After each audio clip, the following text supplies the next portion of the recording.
Welcome to AAP Series, Episode 2. My name is Amon Arapsapiri, Chartered Accountant by profession. Today we look at the placement stage, which is the first stage among the 3 stages of money laundering. As previously explained, money laundering, this is a process in which illicitly obtained funds are washed to disguise the origin of the money for them to appear legit. So once financial criminals obtain these monies, they have to disguise the origin. And the first stage, once they have this money, they have to take them through a stage called placement. So in the placement stage, there are various ways in which financial criminals try to wash the money.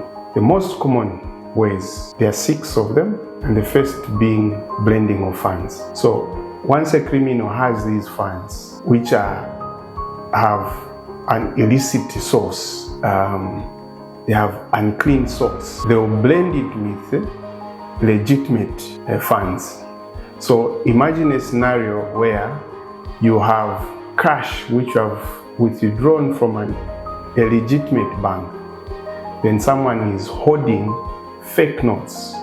They try to blend those fake notes with the authentic notes from a reputable banking institution. So blending of funds is very common in cash related institutions.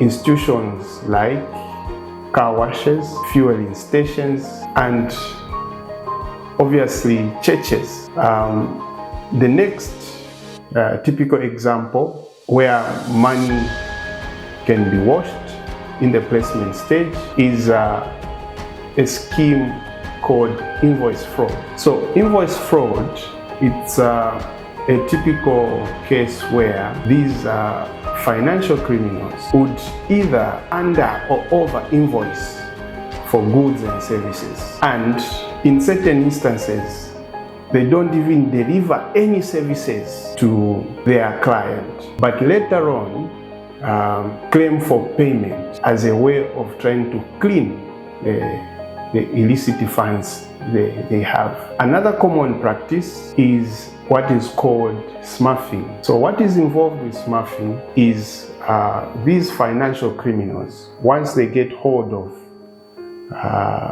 monies, illicitly obtained monies, they'll either split those funds into smaller batches and wire them through several accounts so that the money appears legitimate. So imagine a mobile money infrastructure in the modern days where someone has this illicit money and they want to disguise the origin and introduce this money into a legitimate financial system.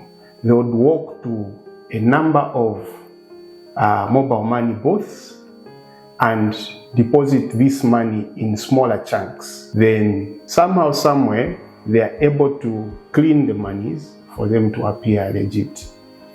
This can be complemented by this individual, these conmen, these criminals, using several other intermediaries where they split these bands to several people, and they quickly place these monies into legitimate financial institutions, or it can be done over a period of time. Another typical example on how illicit monies are placed into financial institutions under money laundering is through offshore accounts.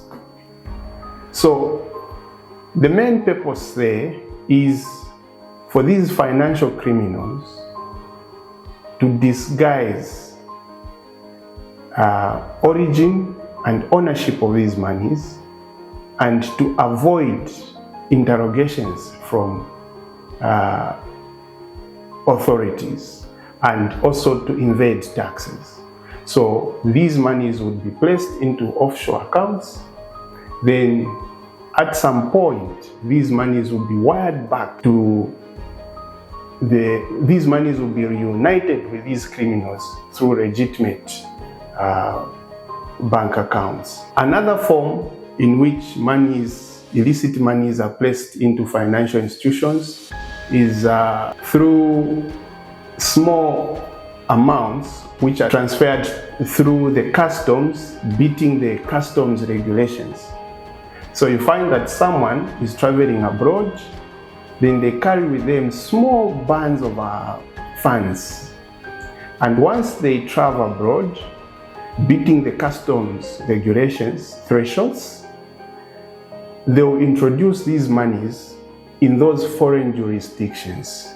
And at an opportune time, those monies will be equally transferred back into the country of origin and they will appear legitimate.